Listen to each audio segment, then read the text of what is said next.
Hi, my name is David, and today I will be presenting my project on the impact of urban infrastructure on commercial cargo cyclist collisions. The use of electric cargo cycles, or ECCs, for commercial and last-mile delivery is becoming more prevalent in major urban areas. As cargo bikes are being adopted by logistics companies and delivery services such as food and grocery delivery, the number of collisions involving cargo bikes is expected to increase. To ensure that the safety of cargo bike operation is improved, changes to the urban infrastructure that cargo bikes interact with should be made. The adoption of ECCs by couriers in major urban areas has been increasing over time. FedEx has been using ECCs as part of the logistics fleet in the city of Paris since 2009. Similarly, DHL has added ECCs to the New York City fleet in 2019, and in 2021, Purolator has been piloting their fleet in the city of Toronto. The goal of this project is to identify the contributions that the urban infrastructure has made to collisions involving commercial cargo cycles through a critical review of literature.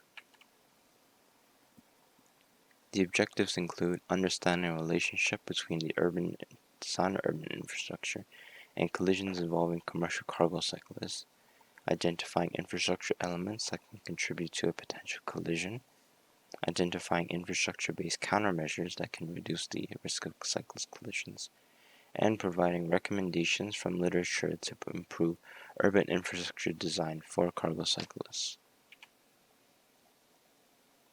The scope of this project will focus on the literature on studies of electric-assisted cargo cycles and similar micromobility vehicles, including unassisted cargo bikes and standard electric-assisted and unassisted bikes. The literature will comprise reports that include either field surveys, stated preference surveys, field simulation testing, or empirical models. The cyclists and vehicles tested within these studies will focus on real-world or simulations of commercial and workplace trips and not leisure trips. The research questions that are to be answered through the literature review are: where on the infrastructure are collisions and conflicts with cargo cyclists taking place? How is the infrastructure contributing to causing these collisions and conflicts? What are some effective engineering countermeasures that can be applied to the infrastructure to reduce collisions and conflicts among cargo cyclists? The methodology applied to the literature review involves identifying common causes for increased collisions and conflicts involving cargo cyclists. Due to limited literature focusing on commercial cargo cyclists, literature involving electric bikes and conventional bikes is also considered. To identify effective countermeasures, recommendations made by the literature from the methodology based on the results are used. Also, recommendations suggested from the literature but are not tested are identified to the contribution to decreasing the risk of cycle collisions are used or looked into for further literature. There are several safety risks that cargo cyclists face in their work, one of which is safety risks due to the actions involving motorists, pedestrians, and other cyclists. A field survey conducted of 34 cargo cyclists in the city of Montreal surveyed a wide variety of cargo cyclist users ranging from logistic messengers, short-distance moving companies, and grocery delivery. 16 of the participants declared that they experienced frequent near misses or minor injury collisions, with 9 of these actually experiencing a severe injury while on the job. These actions that cause these collisions include car door opening without checking for oncoming traffic, and cars traveling too close to the cyclist due to the need to speed through an amber phase signal.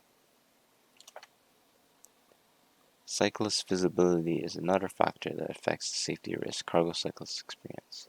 A study conducted by Okawa in 2019 looked at the contributions that passenger sedans, minivans, box vans, and cargo vans had in cycling-related collisions. The study noted that cyclists using roads with lower traffic volume and travel speed to avoid congestion traveled on roads with a lack of cyclist visibility or protected cycling infrastructure. This resulted in high fatality statistics experienced at the lower travel speed compared to higher speed roads, which allow for cyclist visibility and separation from other road vehicles. Also, all of the fatalities recorded on the roads with slower travel speeds were from impacts to the hip instead of the head, resulting in the most fatalities, due to the hip being the least protected area of cyclists, as most safety equipment focuses on head and joints, resulting in potentially life-threatening injuries for cyclists. The illegal practice of red light running by motorists on electric bikes has affected the safety of other cyclists. A study from the city of Hangzhou, China, found that the number of traffic fatalities involving electric bikes increased from 108 to 152 fatalities in 2010, representing 23% of total motor fatalities for the year. Statistics published by the city's traffic police resulted that 15% of these fatalities were due to solely by red light running by cars and e-bikes. The infrastructure when multiple transportation modes cross and interact, such as road intersections in and around multimodal transit stations, are a source for a high number of collisions among micromobility type vehicles, including ECCs. Shin and Chu found that the number of intersections, sidewalk width, and the number of transit station entrances significantly affected the number of micromobility collisions. Asmin and Zhao found that from the collision count model that the many micromobility facilities, including bike lockers and rental hubs, are located at the entrance of transit stations, which increases the chance of a collision with pedestrians due to the high pedestrian volume and limited space to maneuver a micromobility vehicle.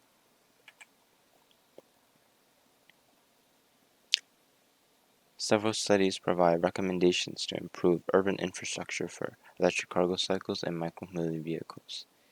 The conversion of sharrows and unmarked roads to barrier separate cycling lanes before the start of an intersection can accommodate the risk of poor driving behavior, preventing the vehicle from intervening in a cyclist's personal space, such as when parked or moving quickly through an intersection.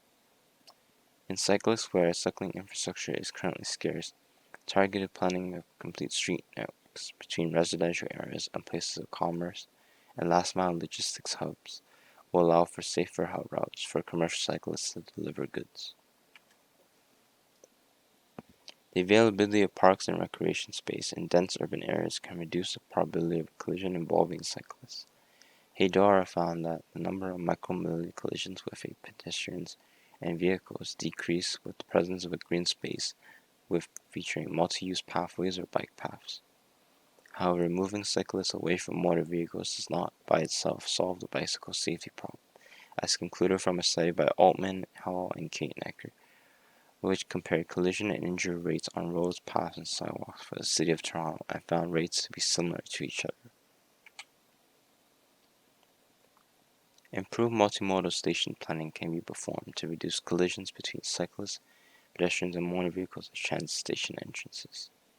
A study by Quitzberg in 2015 assessed the collision risk of pedestrians and cyclists based on the placement of bus stops at a transit station in Lima. The stops were placed at an intersection, on street but away from the intersection mid-block, and in bus bays or dedicated bus facilities. The results were obtained from a multivariate analysis and have a 95% confidence. It was found that placing the stops in dedicated bus facilities increased the odds of collisions to 2.36 times, yet this would increase to 3.28 times at an intersection and 6.23 times mid-block relative to no bus stop existing in the area. To reduce the impact of red light running on cargo cycles, the use of sun shields is proposed. The city of Hangzhou established a pilot program in 2010, which deployed sun shields on most of their cycling infrastructure. Traffic statistics at the time found that cyclists in the city on average wait between 70 and 90 seconds at a red light before proceeding through an intersection.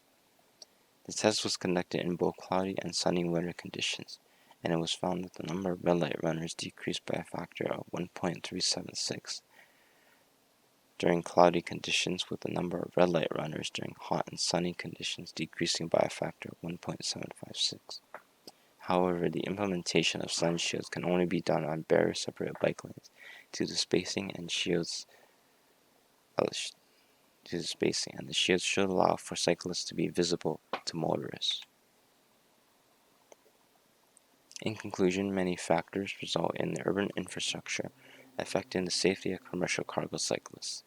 A literature review was conducted to understand how the urban infrastructure was contributing to conflicts with cargo cyclists. It was found that the infrastructure design practices have resulted in poor visibility of cyclists, red light running by both cyclists and motorists, and conflicts between other modes of transit stations.